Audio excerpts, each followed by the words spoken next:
what have I done? What have I done? And then you think, yeah, I have done loads, but it just feels like it's like, really already? So what have you been up to? Well, actually, I've been gardening. Because last week, we had such a lovely day on Sunday that I was pruning olive trees and roses. Yeah. But last week, because and we'll talk about it later properly, we were both involved in doing free online courses and taking lots of information. I think I just needed some quiet time. Maybe that's really important, because I was thinking, right, I haven't done anything in the studio for ages. It feels like ages. It's only, when I say done anything, I haven't actually been properly painting in the studio for maybe a week while all these courses have been going on. Yeah. And I was sort of got back in the studio yesterday. I thought, right, okay, I'll do something. And I just found myself, like, my mind was just crowded almost by all the stuff we've learnt. Yeah. And you're sort of, rather than just letting go and just painting. Yeah, totally. Yeah, it's kind of that, integrating that. There's so much information to remember. And I think I've said it before, it's like driving a car, isn't it? You kind of have to check the mirror, you have to check where your feet are and your hand placement and your eye placement and and you remember not to stall it. And I feel at the moment that I'm at the stalling stage where every time I get something in front of me to draw, it's like, you kind of don't remember how to do it naturally because you're trying to remember all the other things that you've just learned to integrate them. Well, I decided after yesterday, I've decided that I'm just going to almost ignore what I learned last week, in terms of not consciously think about it. But then if I get stuck in it in any way, I'll then use the principles I learned to unstick myself, as it were. Does that make sense? I like that idea. Yeah, it does. It actually makes complete sense. Just trust myself in terms of painting, which I've been doing, and things are working great and for a long time. Well, but actually use those skills that we've just learned. It's all about, design and contrast or value and colour, to actually almost sort of run through those periodically through my work. Yeah. After I've just instinctively painted. Yeah. There was a couple of weeks ago we were speaking in our accountability call, and you'd done this beautiful the Somerset Levels, a beautiful painting, and you were kind of not sure about this particular kind of bit of tree or something, I think it was, wasn't it? Yeah. And maybe having the new tools, so to speak, that would actually help you just stand back and go, no, I know exactly what that needs now. Maybe that's the instance where you could step forward and say. Yeah, but I think what was quite interesting is, maybe a lot of the principles are ingrained anyway. Yes. Because that's exactly what I did. I looked at it and thought, no, it's not. It's not quite right. It's not right. And as soon as I updated it, I changed that bit. It just felt better. It flowed better. Yeah. And it did what I wanted it to do, because that's the other thing, isn't it? You want completely the painting. You want people to look at the painting and their eye to move around it the way you want them to move around it. Yes. Rather than be drawn to bits that you don't want them to move around, look at. Yeah, there's always, both of us would say there's always kind of a journey through a painting for us that we're hoping to lead the viewer's eye. And I know that they'll get something different out of it from maybe what we intend. But as long as they feel something and they get the guidance that we offer them within the painting, I think that's sounds very arty-farty, doesn't it, saying that? But you know what I mean. I do. And it's I think after yesterday, I just thought, after doing these sort of quick sketchy paintings, that I'm sort of moving on from the Somerset Levels work. Right. I've still got one piece that I'm working on, the big piece. Yep. But I'm now looking at sort of hedgerows and shapes of branches, and I need to explore how to best show, how I want to best show that. Because I don't want to have a realistic indication of them. Yeah. But You want to capture. I want to capture that feeling of a restricted view and the texture. But I haven't found the way I want to show that yet. And I think that's what also I was exploring yesterday. And I was thinking, that's not quite what I want yet. So I've thought of got to keep playing. Yeah, I've thought of another way to approach it. So I'm going to give that a go as well. I know exactly what you mean, though, because when we walk Ziggy, it's this kind of, we walk through a lane and it's countryside and farmland on either side. And there are beautiful hedgerows. And then, you know, there's lovely big oak trees and things. And I'm standing on my tippy toes in my wellies, trying to see either over the hedgerow or in between it, or, you know, just capture that little angle through the tree to see beyond into the hillside. And so I know exactly what you mean about evoking that feeling of kind of, you know, the restricted view of trying to peak, you know? Yeah. And so, that's what I'm trying.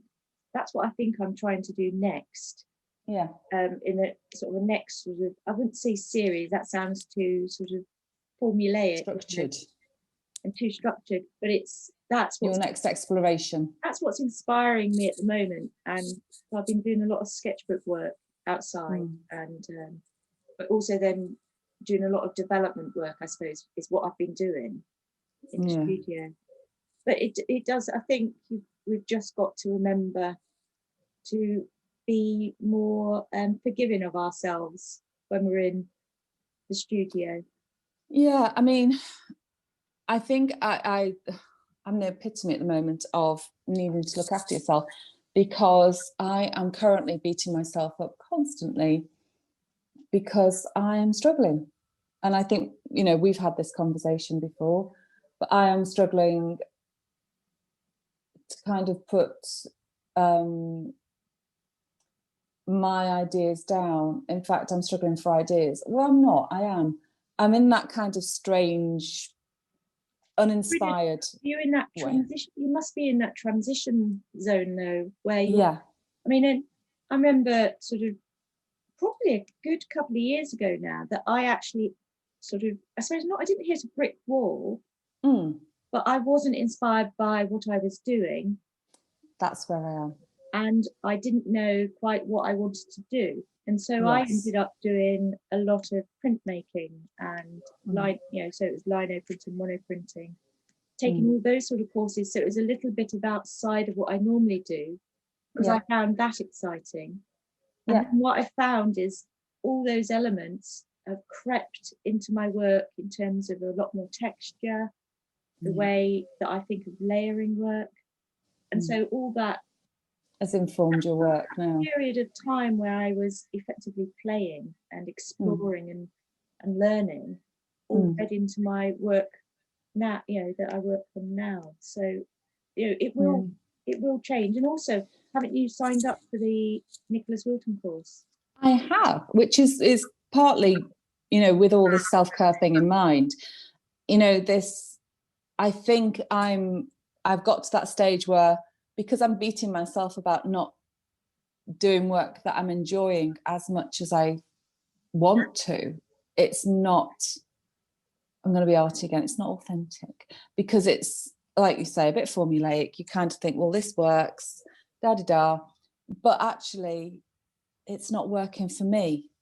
So I need to really push my comfort zone way out and play and experiment and do all those things. And I really, really enjoyed the free workshop that Nicholas Wilton provided last week. And it did get my, you know, the little cogs in my brain turning again, thinking, oh, this would be quite nice to do this with. But I need to know more. You know, it's that kind of, I want to know more. And so I'm challenging myself over the next 12 weeks. It actually starts tomorrow. How exciting. I know, it's very exciting. So it's 12 weeks, quite intensive course. I mean, you know, I was watching the the alumni from last year last night on a Zoom call, and just listening to their experiences of being pushed way out of their comfort zone, but actually coming out of it stronger and knowing what they wanted to achieve. And that's what I want. It's actually, you know, doing that. So I'm taking this as an act of deep self-care, that actually it's looking after myself mentally, because I think, well, this will give me focus. Yeah. And also it's looking after my work, because it's, you know, it's a challenge which we all need from time to time. Like you said, when you did your printmaking and everything else, it's outside your comfort zone, but it's informed your work going forward. So it's, yeah, I'm really excited about it. The only thing is, and you know me quite well now, so it's a secret, so I hope nobody else knows, I hate Facebook groups. And there's always Facebook groups, but I'll deal, because they're all very nice people. So yeah. You don't need to look at Facebook all the time. No, I don't. Dip in and sort of, I think with the groups, you can dip in and sort of maybe search for certain conversations.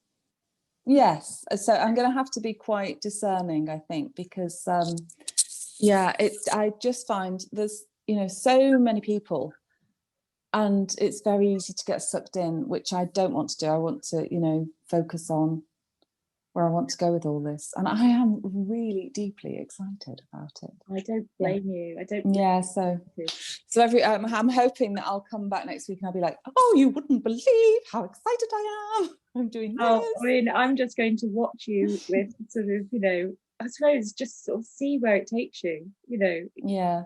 Because when work is flowing, I mean, I didn't take it because work is flowing. Absolutely. And I'm quite strong about my process and how I develop ideas and what interests me. So I'm not stuck like I was, but I know the feeling. And I think it is. It's frustrating, I think, like you say. Yeah, no, and I just think sort of sometimes you need to step sideways rather than forwards. Yeah. And start to sort of, I don't know, just sort of look at it from a different angle, and then actually value what you're doing anyway. So, I mean, quite ironically, I've always said to you, oh, acrylic paint, but I'm going to be using acrylics, which I have played with recently and have really enjoyed. Oh, I know. So I might turn to the dark side with you. I never did. I was going to do a Zoom. I was going to do a Zoom acrylic lesson with you, wasn't I? Yeah, I've been playing anyway. Actually, that's something self-care wise I have been doing, is I have been playing with mark making and acrylic paints and all of those things, and really quite enjoy. It's so quick.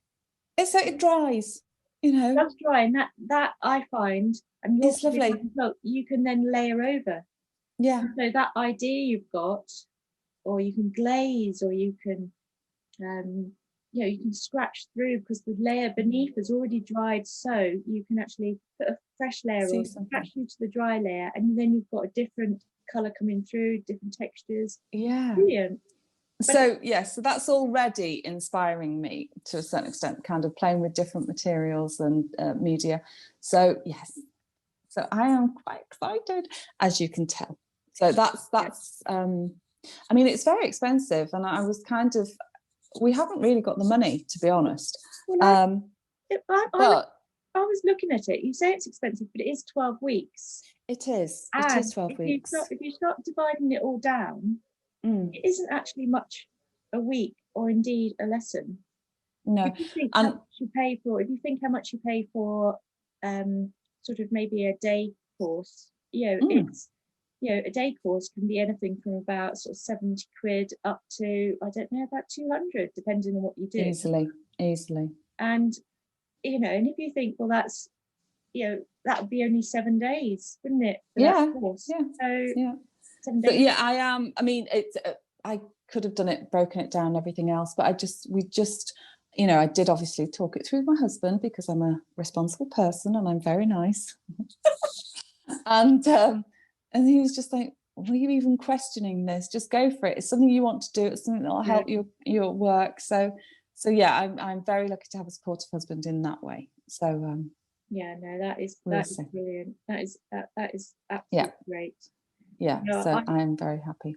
In terms, you were talking about materials. I did a little Zoom workshop for a local group yesterday. How did it go? It went really well. I think it went really well. I'm waiting for feedback. I'm going to send a feedback questionnaire out. But the whole idea was to do some creative work, you know, together, and using what you had at home already. So nice. And that appeals to me because I like recycling. I like me too. And recycling and making the most of materials you've got and not wasting. Absolutely. And so I'd got them to get together whatever pens, whether it's biros, pencils, highlighter pens out the office, you know, any pens or pencils they had, and bits of paper. So it was bits of paper bag. You know, I just got them to cut it into sort of A5 or A4 pieces. Some bits of magazine, and then I got them to, a glue stick. As I told them, the one thing you do need is some masking tape and a glue stick. So they all managed to find those. Brilliant. And in the end, I just sort of led them through a progression of exercises, and it seemed to, well, I think it went quite well. I don't know. I'll find out whether they think it was paced either too fast or too slow, or whether they wanted a little bit more depth. I don't know. But in 2.5 hours. But that's actually 2 hours. That's such a boost of creativity in such a short space of time. That's fabulous. And one of them did say that it was really quite they felt it was quite mindful. They've never done anything like it, and they found it really quite therapeutic to be able to just do something. Well, that's a quote you need, isn't it? That's lovely. Well, maybe I should ask them for a quote. Yeah. Or quote. I'm just writing these down so I remember. Yeah, quite right too. We don't actually remember anything without writing them down. Let's face it. Need lists nowadays.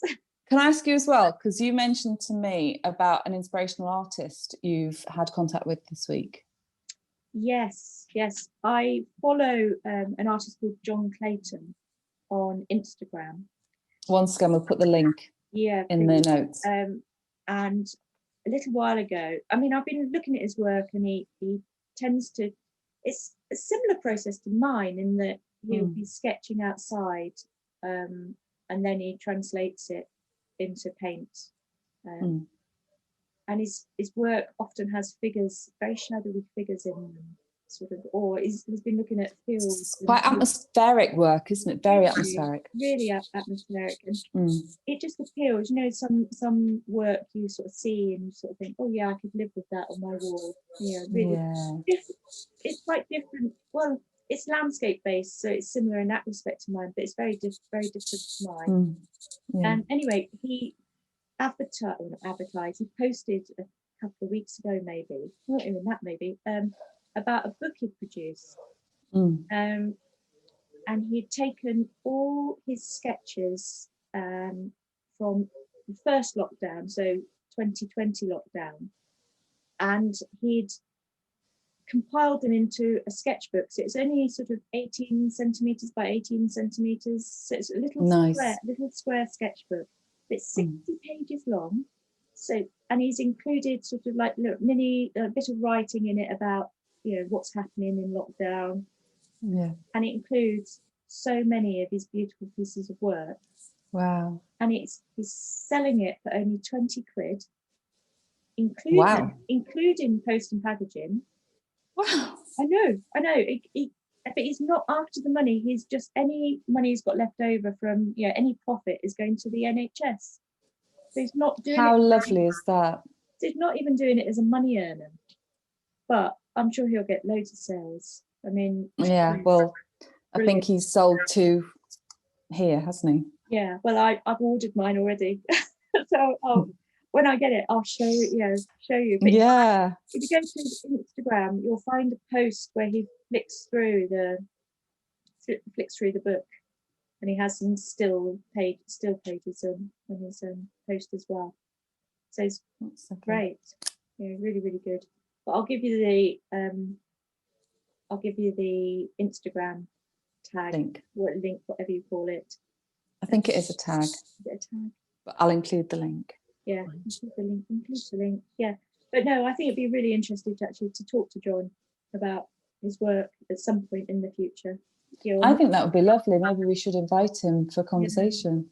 And see what he says. But then again, he might be buried by book orders to be able to join us. Absolutely. Good for him. Yeah. So what? Yeah. Sorry. I was going to say, what's been fun this week in the art world and work world for you? That's given you a bit of levity.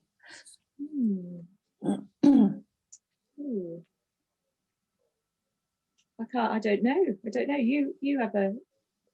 I can't think of. Well, I listened to a couple of podcasts yesterday that I really enjoyed, and I went for a comedy podcast. I listened to Art Juice, which we both listen to on a regular basis, and a lot of our arty friends do too. But yesterday I listened to French and Saunders again, which is an Audible podcast. And I think it appeals to our age group properly, actually maybe younger people too, because it's just kind of our childhood. I mean, they're both older than us, but we grew up in the times, and they're talking about a lot of the time that they were growing up and different things at school, and it just tickled me so much that that gave me a lot of levity. That was really kind of giggling to myself while I was pruning an olive tree. Which isn't something you say every day, is it? So that's I will highly recommend that, and I'm going to put that in the notes as well, because if anybody needs a bit of jolly time that just isn't difficult to listen to, I will recommend that. So no, I think in terms of I always sort of struggle this week particularly. I've struggled in terms of actually placing events. As in last week, was that this week or that week or whatever, to know what was that when I inspired this? I mean, last week I think it was half term, so there was a lot of my husband teaches, so I was doing less stuff. It was more stuff sort of family wise. So which is really nice actually, to take some sort of break. And doing lots. I think that's really healthy. We did lots of walks, and one of the funny things that actually thinking about it, one of the funny things I had to do, because he teaches, they have to do an awful lot of online stuff, and I think when this comes out, they might be sort of they're just about going to be out of lockdown, back in the classroom, aren't they, properly? But their project is all about woods, and we've got some local woods by us, and so I had to take a video of Peter getting, he's getting ready, he's got his coat on, rucksack, got my hat, my gloves, and and we're going to go out to explore. And so we had to do a series. I take it he doesn't teach teenagers. No, he teaches infants. Primary. So no, infants, infant school. Oh, right, okay, infants. So it's a 6 and 7-year-olds. Anyway, so it's a bit like that program, I don't know, Come Outside or something like that. Yes. Outside. Anyway, so I had to take pictures of him, walking up the street, and he would say, "Not quite there yet," and then getting a bit further and say, "That's where we're going," and a big area pointing to where the woods were, and I'd have to pan round and do this.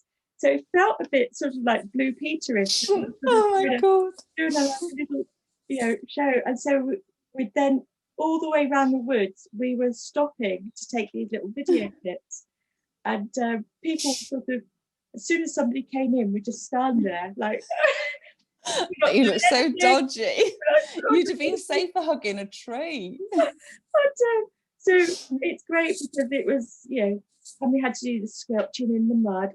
I had to video him squelching in the mud, and look, here's the waterfall. Look at all this water. Where do you think this water's going to go?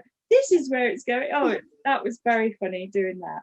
Yeah. Oh my God. I So think, if it all goes horribly wrong with teaching, he's got a new career. yeah. No, it was, yeah, that I think was the funny thing for me, is just sort of thinking, I can't believe I'm actually doing this. Yeah. Somebody left bright red to go, and he wore everything bright, so it was almost like, it reminded me of, you know, that I don't know whether Ben would be too old actually, but when my girls, I don't know which one it was, whether it was my older one or my younger one, she had a doll called Hiking Heidi. Right. And you, it was like a doll about 40 centimeters, 30, 40 centimeters, a cloth doll, and you could take off the clothes and everything, and they had buttons, you could do buttons and everything. Sorry. It's all right. Can you pause it? Right, so I had, I don't know which daughter it was, but they had a doll called Hiking Heidi, and it's a cloth doll about 30, 40 centimeters high, and the idea of the actual doll is so you could practice things like Velcro, buttons, zips. Oh yeah. But they came with accessories. So she had, being Hiking Heidi, she had her rucksack, and she had a rolled up sleeping bag in the rucksack. And when my husband was stood there with his rucksack on and his hat and, you know, all these various bits and pieces, I thought, he's just like a Hiking Heidi. See, Pootling Peter. Yes, just, you know, I just thought he could, you know, yes, it was very marketed. So yeah, that is what I found. Yes, that's great fun. That is great fun. Yeah. Well, I hope you do some more walking this week. Well, I am. I'm going to. I can't wait to see those videos. Are they going on the school video thing? Because I'm in for that. Yeah. No, I'll privately let you have the link for that. It's not going to go on. It's not going to go on YouTube. Artchatter. No? Not on this.